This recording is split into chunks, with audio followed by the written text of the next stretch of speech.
Salamat po sa mga nakiramay sa amin ngayon, sa mga gustong makita ang aming kasinahod sa buhay niya.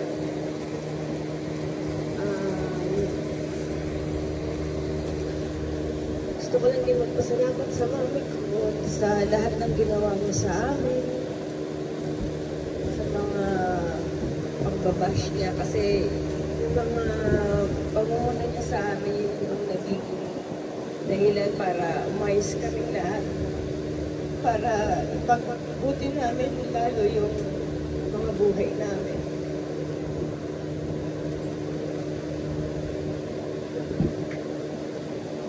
Pahinga ka na, Ma. Salamat sa lahat ng ginawa mo. Kung may mga panahon na wala kami, sorry pa.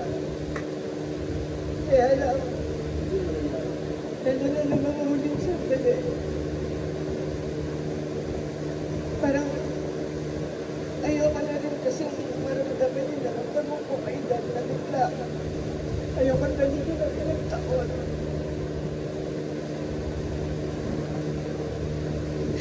Sabi mo po, wala ako. Sa alam ko mo, wala ka na.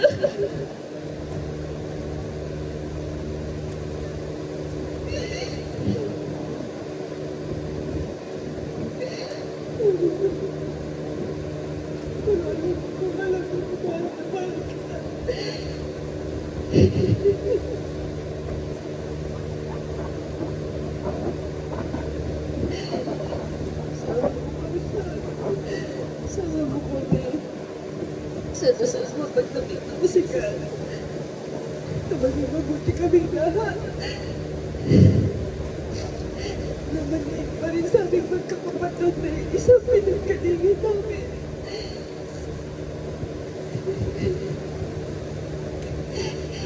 Nawawala yung kung ano na kita namin dapat namin na magdasal ko yun. Maging maayos kami lahat dito. Maraming salamat po. Maraming salamat sa buhay.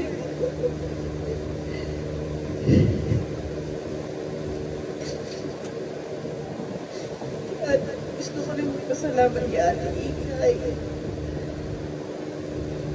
Dahil hindi kami pinabayaan simula noon hanggang sa huli. At dito pa rin siya para sa amin.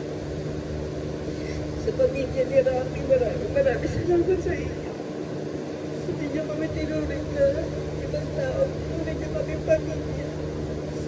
Kay Julie, maraming salamat sa pag-aalaga mo sa mami ko. Siya ang bibitin. Dapat kami ang gumangko paano. Maraming kami ang nandiyan sa mga. Maraming salamat.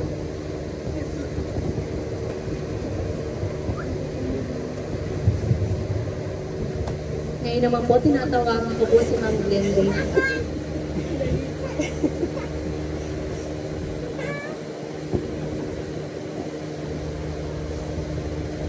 Ako po yung pangatlong anak sa amin. Ani po kami magkakapatid. Maraming salamat po sa lahat ng nagpunta. Kay Jessica, napunsa namin. Tinulungan ang daddy ko hanggang ang mami ko tinutulungan na. Ito Bio, Rebecca, maraming salamat. Sa lahat po ng apo, mula kay Bettina, kay Trixie, kay Daddy, kay Ivan, kay Tyrell na nagpapasaya sa mami ko.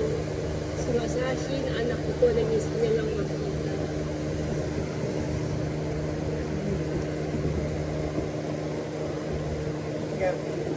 Gabi, isa sa mga paborito ng mami ko. Sa mga inalagaan ng mami ko.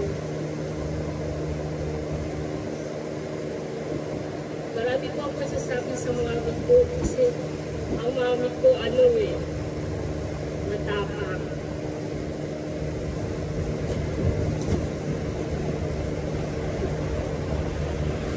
Pero yung tapang na yun, pinamumukha niya sa amin na dapat namin gawin, na dapat kami lumaban.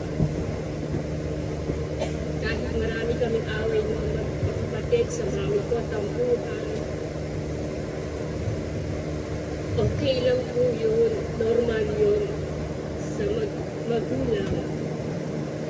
Lagi ko po sinasabi sa mga kapatid ko na kahit na anong away namin sa mami ko, wala na po kami mababago sa mami ko dahil yan na po siya. Hanggang mamatay si mami, yan na po siya. Yan na po yung ugali niya, mamahalin na lang namin siya. At alam ko sa sarili ko, lahat ng pinangarap ng mami ko, tinupad ko yun. Lahat ng kaartihan ng mami ko, binigay ko. Kaya alam ko ang mami ko, masayang masaya siya ngayon. Sa mga kapatid ko rin, sa lahat sa amin, nagtulungan kami. Nagpapasalamat din ako sa kanila kasi kahit meron kaming away, tampuhan, galit, pero pagdating sa mami ko, ang gusto namin is best.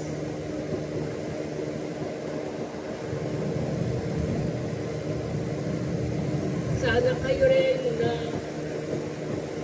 mga anak, maging ganun din kayo sa magulang. Mahalin niyo rin ang magulang niyo. Kaya lagi ko sinasabi, kahit sino makausap ko, mahalin niyo po ang magulang niyo. Maraming salamat